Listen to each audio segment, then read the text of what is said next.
vice president of a nonprofit organization. Asked for a title of speech. He said he wants to give that as part of his speech. So here, please welcome Dan. Whatever you say.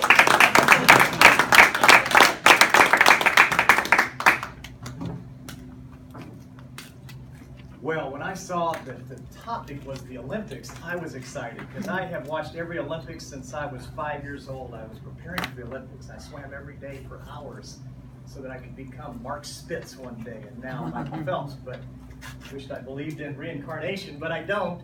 And so I can't reincarnate to become an Olympian, but I can wear the clothes. So I have this scarf.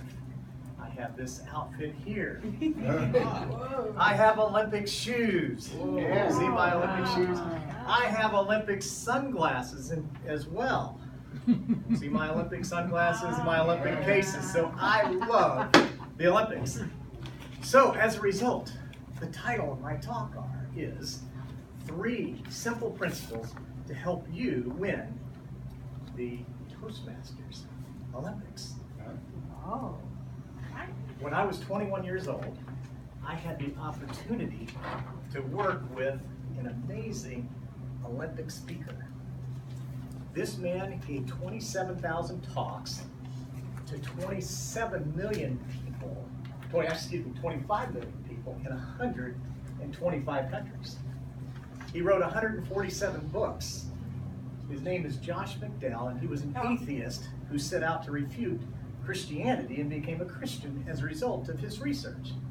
So I had the privilege for 5 years to travel with this amazing master communicator. And we would always have 3 interns that would come with us who would travel for a year so that they could learn to become master communicators. And we went over things like, what do you do in a big, huge arena and someone jumps up to their feet to debate you? And we talked about all kinds of things, and I learned a bunch. But today, I want to share with you 3 principles that I believe will help you become a better speaker and win the Toastmasters Olympics. The first principle is this. Take what you're going to say, cut it in half, cut it in half again, and say what you're going to say with power and passion. People often will forget some of the things that you said, the points of your talk, but they always will remember how you say it. So take what you're going to say, cut it in half one more time, say what you're going to say with passion and with power. And a couple of tips here. You're trying to find the irreducible minimum of your talk. So how do you cut it in half? Well, you throw a bunch of mud on the wall, you see what sticks, you keep narrowing it down till you get to the essence of your talk so you can be succinct and make your points effective. The second thing I like to do in terms of tips is take my notes and put them in color and put them in columns so that as you have them in color and columns, your eye doesn't have to go all the way across the paper to find your point. And in color and columns, you can be able to emphasize something. Like here you want big gestures. Raise your voice loud. Get real small. So you can find different ways in your notes to prepare your notes in such a way that helps you become a better speaker. Now the second principle I want to share with you is with an experiment. So here's the first way I'm going to do it. Toastmasters and honored guests, I'm here today to tell you 3 principles that I believe will help you revolutionize your speaking. Experiment 1. Experiment 2. Toastmasters and honored guests, I'm here today to tell you 3 ways to revolutionize your speaking. Which one did you like better? Number 2. Why? The pauses. What else? Body language. Body language. What else? Your vocals. Vocals. Eye I didn't contact. change the vocals that much. Eye contact. Eye contact. Now, what do people usually say? Scan the room. Right? The principle is 1 thought to 1 person. 1 thought to one person. It's more personal. It connects with the audience. Even if you've got 10,000 people out there, you're speaking to people in the audience. One thought to one person. Yeah, one thought to one person. It grabs their attention. It connects. It's more personal than one thought, one person. Ladies and gentlemen, you see the difference? And so when you're scanning the audience, people aren't connecting as personally as when you go one thought, one person.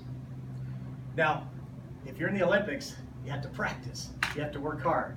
And so when I heard these principles, I was living up in Julian, and I'd go down the road and I was working on my public speaking. And so I would jog down the road and I'd say to the mailbox, is what you're living for worth dying for? To the horse. And if what you're living for isn't worth dying for, to the stop sign, then what are you living for? And I would work and I would practice one thought, one person, one thought, one horse, one chicken, one stop sign. And practice one thought, one person. Now the third principle is never say a word without a pair of eyes. Now, are you talking to your notes? Or are you talking to people? Are you talking to the blackboard? Or are you talking to the people? Are you talking to the PowerPoint? Or are you talking to the people? What are you talking to? People. That's right. So, look at your notes, look up, find a pair of eyes, lock in, say what you're going to say, and then say the next point. Point. Say your point. And if you need to go back to the blackboard, point again, turn, find a pair of eyes, say what you're going to say with power and with passion.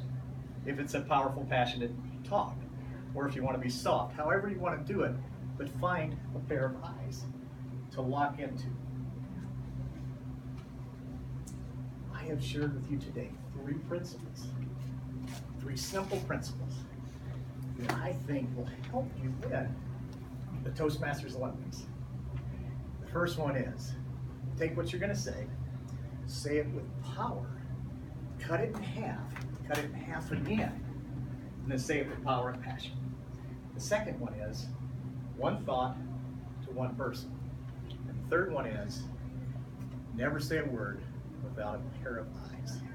And I believe you will win the trophy for the Toastmasters Olympics. Yeah.